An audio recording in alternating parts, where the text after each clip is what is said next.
Welcome to something short and sweet in the Parsha. This week, Parshas Matos Masei. Do you ever get tired of hearing stories about your father, about your Rebbe, about the beautiful and exemplary life of Moshe Rabbeinu? Certainly not. Beginning of Matos, Moshe Rabbeinu is given his last directive. He's told to wage war against Midian, to take vengeance of Klal Yisrael against Midian. And afterwards, he's going to be gathered to his people. What's Moshe Rabbeinu's response? He immediately draws up an army, goes out to war. Says Rashi, Afal pisha shama shemisaso tluya bedover.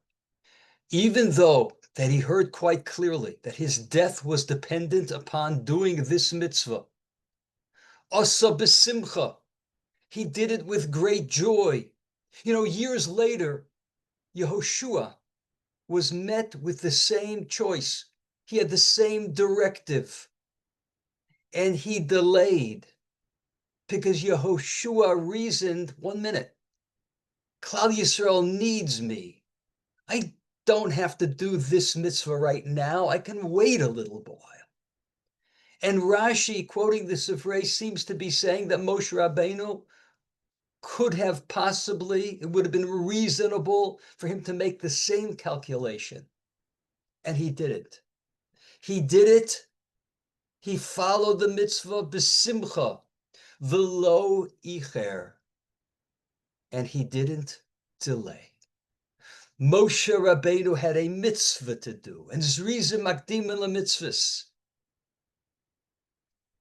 To do a mitzvah in the most proper way is to do it as soon as possible with the most timely execution of that mitzvah. And besides which, as Moshe Rabbeinu explains, that this was about the sanctification of the name of the Ribono Shel Olam. Klal Yisrael had been disgraced, and God's people had been disgraced, which is a desecration of Klal Yisrael, desecration of the Ribono Shel Olam. And therefore he had an opportunity to be Mekadosh Shem Shamayim. And therefore he did it b'simcha v'lo icher, even though there are few things that Moshe Rabbeinu wanted more than to live and to be able to go into Eretz Yisrael. But let's look a little further for the clarity of mind of this man. Psukim say, verses tell that he brought together his army. By Yishlach Osam Moshe. Moshe sent them Elef Lamate Latzava. 12,000, 1,000 for each tribe, out to the battle. Osam ve'es Pinchas ben Elazar HaKohen Latzava, led by Pinchas ben Elazar HaKohen, out to war. Asks the Medrash, as quoted by the Balei Tosfos, what? HaKadosh Baruch Hu told Moshe Rabbeinu to fight this battle. Why is he asking Pinchas? Jewish leaders go themselves in front of the army. Why didn't Moshe do this? HaKadosh Baruch Hu gave him the command. He didn't give Pinchas the command. And the Medrash says that Moshe Rabbeinu was confident that HaKadosh Baruch Hu did not want him to go, that HaKadosh Baruch Hu wanted him to choose someone else. Why? Because he spent years in Midian. And he used their water, and he used their streets, and he used their marketplaces. He benefited from Midian. And therefore, he had gratitude for what Midian, not by their choice really, but what Midian offered him and what Midian gave him.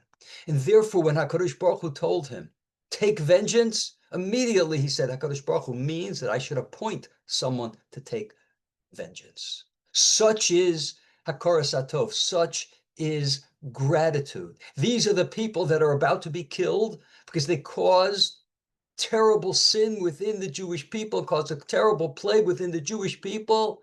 But gratitude says, I can't lift a hand against them. I can command that somebody else is going to do it, but I can't do it. Hakaras Hatov, gratitude. We see the incredible clarity of mind